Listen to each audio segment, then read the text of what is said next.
This episode is sponsored by Manscaped. Welcome back. It is lovely to have you here because this is part 2 of me making my own functioning cast iron steam hammer from a bunch of rough castings and some incredibly complicated drawings. They're complicated to me, okay? So now I'm going to study the drawings, get a little bit more familiar with them so I can work out what is going to be next up on the chopping block.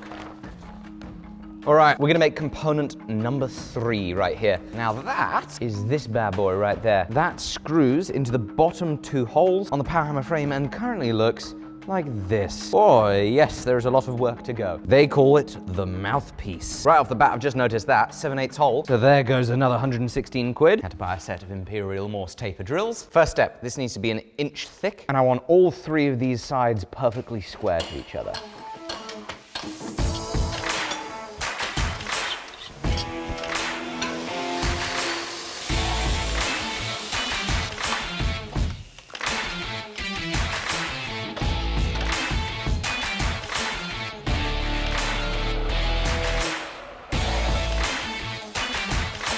Reference surface 1 on the back has been milled. We're now going to use this up against the back jaw of the vise as a means of making the second face, now up top, square to it. I'm gonna put a little bit of round bar to hold it here at this little thin spot. The way that the round bar is now putting force on this is going to be pushing it tight up against that square back jaw, keeping things exactly how they should be, keeping things nice and square.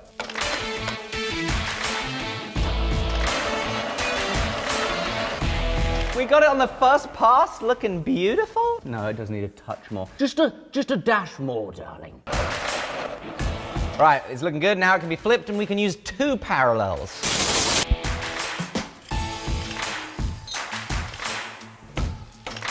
I don't like that. It's stiff at the back, not stiff at the front. Right, there must be something out of square. If this was perfectly square, both these parallels would be tight. Instead, this one's tight, this one isn't, which means it's actually twisted up here, which we don't want. So we have a problem. There's a solution. We ignore it and then fix it later. Maybe taller parallels. We get less emphasis on this back face, more emphasis on the parallels. Oh, better, better.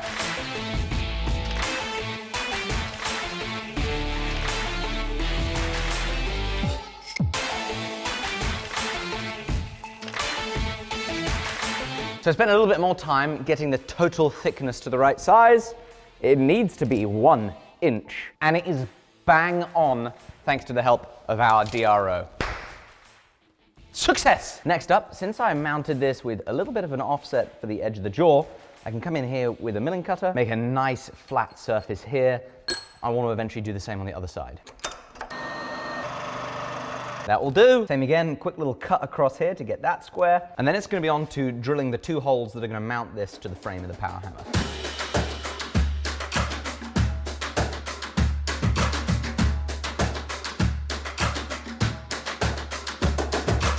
Let's see how those holes line up. Ooh, there's one. Oh, we've done it! Oh, we made 2 holes that line up. Yes! This is so embarrassing. I'm excited about 2 holes being the same.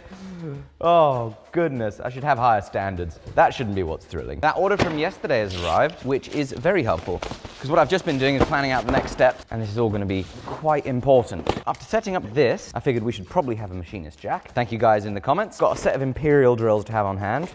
And there is that Imperial set of Morse taper drills. Is that not in focus? Are you kidding me, bruv? Go through the whole thing again, huh? For the uninitiated, a Morse taper drill bit differs from a regular drill bit purely because of the shank. Regular drill bits get held in a chuck or a collet, and it has a straight shank. Morse taper drill bit, however, has this tapered shank with a little flat spot on the end. And for large drill bits, it's essential because the flat spot stops there being any spinning of the drill. It means that you get the ultimate, the most possible force transmission between the machine and the end of the drill bit. Speaking of ultimate, we've had another delivery. This is the new Manscaped Performance Package 5.0 Ultra, featuring the all-new Lawnmower 5.0. Now, as you know, we love good tools here on this channel. Well, Manscaped makes the best tools for men's grooming, and they were founded in 2017 with the goal of making premium tools that do great work at affordable prices. And let me tell you what, I've had their previous lawnmower version for the last year, and it has been phenomenal. The new model, the 5.0 Ultra, builds on that. It comes with 2 interchangeable skin-safe blade heads. It also comes with 3 length-setting combs from 1.4 to 12 millimeters. It's got an LED spotlight to illuminate those hard-to-reach areas. You got 60 minutes of runtime on a single charge, and the travel lock feature is a game changer for those of you who are on the move, making sure that you can't turn it on in your bag. The performance package comes with a ton of extra stuff, including the Weed Whacker 2.0 for taming those unruly nose hairs, Crop Preserver, Crop Soother, a pair of their Boxers 2.0, and a lovely travel bag so you can take the kit with you on the go. If you want to spruce up your spruce tree this Christmas, go to manscaped.com/forge to get the Performance Package Ultra 5.0 for 20% off. Be sure to use code FORGE at checkout. You'll also get international shipping for free. This will make a phenomenal gift for you or a loved one. Please go check it out. The links are in the description down below. Take care of your tools. And let's get back to the Morse taper drill bits. And let me show you why I need this 7/8 drill. Well, it's because we have a 7/8 hole that needs to go in one of these faces. What I've gone ahead and done is I've roughly sketched the features that need to go on both faces. Then I made myself a post-it note list for face S and face B, and it's gonna go like this. We're gonna start on the small face. It's gonna go in the middle up against the back jaw. We're gonna find the middle between these 2 flat surfaces. Then we're gonna come across from this back face 7/8 of an inch, and we're gonna drill all the way up to a 7/8 of an inch diameter hole. That 7/8 hole won't go the whole way through. It'll only go 5/8 of an inch deep. So with that 7/8 hole in there, we can now move on to these 4 tapped holes on a 1 3/16 of an inch PCD. A little Googling has helped me find out that means pitch circle diameter. So it means that all 4 of these tapped holes have a hole center, which is in line with a 1 3/16 of an inch circle. Now, scooching over here to the DRO on the mill, we will see about 2 across and 1 down from the most important button, a PCD button. Now, I'm a bit nervous to press it because right now, this thing is zeroed out on the X and Y exactly over the middle of that 7/8 hole. Now, a smart person probably would have tested this before they had the thing perfectly set up. I could always get back to perfect setup. I think I'm gonna have to press the button and we see what happens. Radius, 0.5937, enter. Why is it not doing anything? Equals, nothing's happening. Calculate. Okay, it took some faffing, but I think we've done it. This is now giving me minus 0.41, minus 0.41, number 1. And so what we're gonna do is cycle through hole number 1, 2, 3, 4, and each time simply going to 0 here should, in theory, get us the holes in the right spot. We shall find out. 0, 0. Hey, that kind of looks like the drawing. Woo! All right, I cycled it to the next number, and it looks like it's gonna be perfect. Woo! That's another one that lines up with the drawing. Let's go! We've got to drill it 2.1 millimeters and tap it 7BA. And there's that. I'm happy as Larry with side S. Now onto side B. You know why it's side S and side B? Well, one side is small and one side is big. Now, I have to apologize for the quality of the illustrations describing the features we have to put into it, but I had a neighbor's 2-year-old child sketch them on. But here's what we've got. This hole will need to be slotted out. There is a little raised lip that is 1 inch in diameter. See that thing right there? And then, of course, there's 5 holes. These ones are clearance holes, and they're 60 degrees apart. Step 1 is going to be making an arbor that fits through the hole that we carved in face S. And means that we can put this in a lathe and spin it about the center of this hole perfectly. And then we're gonna face off a 1/16 of an inch off that big flat face until there is a 1 inch diameter circle remaining in the middle. Proud. I like that, yeah. Okay, I think it is safe to get it out. And now it's into the milling machine for those 5 holes.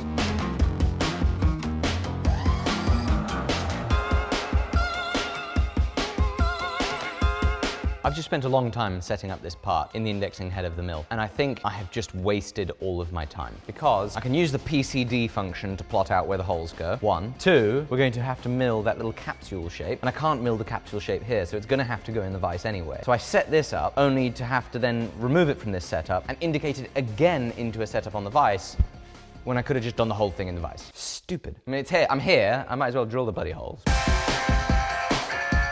Radius 0.7187, start angle 0, end angle. Hey, that looks good.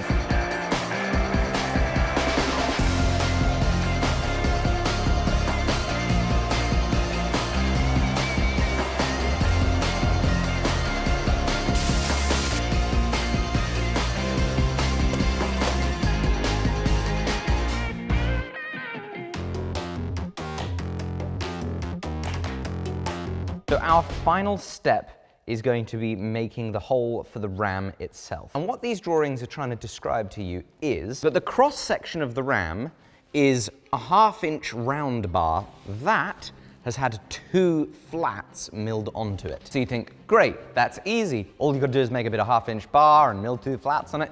It must be kind of the same for making the female part to the ram. I could just drill a 1/2 inch hole and mill 2 flats. No. I could just put a mill in it and then move the mill sideways to make the flats. No. None of those options will work. Imagine the inside of this tape is a 1/2 inch cutter. Well, we can't put that in the hole. Imagine we take a 437 thousandths of an inch cutter, like this tape, and like the hole that's already here, and we try and mill side to side with it. What happens? Well, we go to this side and all this area is untouched. We go to this side, all this area is untouched because these radii, here and here, are the radius of a 1/2 inch bar. They're not the radius of a 437 thousandths inch bar. You see, the thing is, even if we were to take a tiny end mill and work our way in here, there is something that doesn't match. Our end mill has a radius. There isn't an inside corner radius on this geometry. It's straight line into curved line, and I don't have any idea how we achieve that. I spent the last little while looking at some forum posts, and there's not many, and they're all quite old. And this seems to be one of the things that people find to be a pickle. And it sounds like there's a couple of other ideas that we could explore. Number 1 is slotting it somehow. Number 2 is broaching it. In order to broach the subject of broaching, I need to be able to tell you what a broach is. It's a toothy, tapered tool that gets pushed into a hole in order to cut some sort of shape that would otherwise be difficult to cut. Common thing that's broached is the flywheel here on the Bernsdorfer power hammer. That little slot there for a keyway, and pretty much all keyway slots ever, are broached because you can't put a circular end mill down this massive casting and get those square corners. So if I was to make a broach to make that shape, how would I do it? I've got an idea. I'm going to do a mixture of milling and slotting, and I will try and do something very stupid, and I will slot with the Bridgeport mill. With a quill, like a mad lad.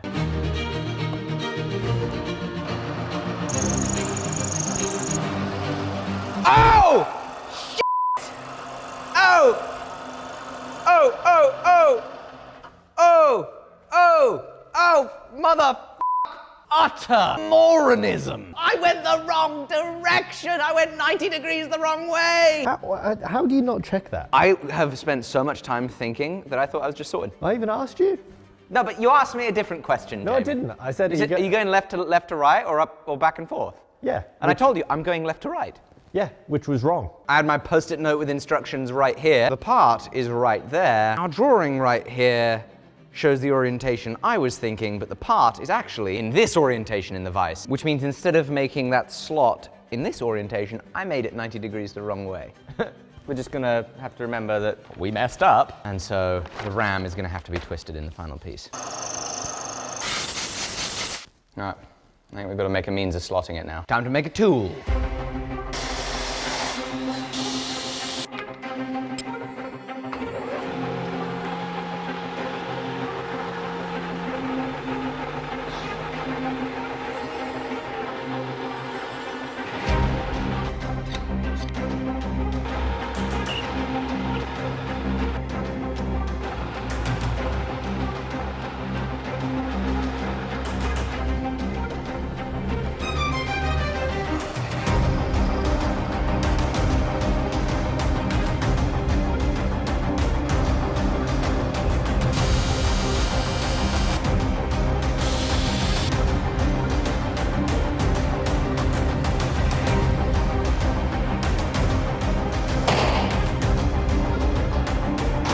All right, chuck a quick little temper on it, and I have no idea if this is going to work. There's the tool that we need, but it's the tool that we've got. Let's put it in the mill. That's the tool. It is the 1/2 inch radius on the edge. It's down to the thickness that we need on the sides, and then all of this at the back is just simply so it can get in the hole. It has a 5-degree little angle on the face. Hopefully that means that it will cut things. It'd be really nice if it did cut things. It goes inside a collet. All right, zero that out. Let's go to the start point. In theory, if I push down, it should cut. Oh! Yes! We took a chip, Jamie. There's a score mark in there where we did it. We actually cut through some cast iron.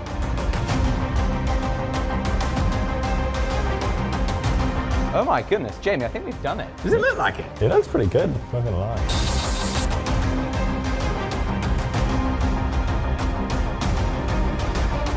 Jamie, does this remind you of anything? That should be exactly what it needs to be. I can't frickin' believe it.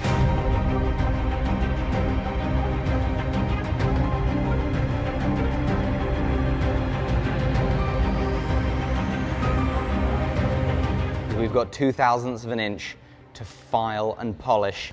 And a perfectly slotted hole. It's so good. And I am giddy. I am having so much fun. And it's Friday evening. And I can't wait for the weekend to be over so I can get back in here and keep playing. Please don't forget to get yourself that Manscaped kit. The link is down below. Thank you to them for sponsoring the video.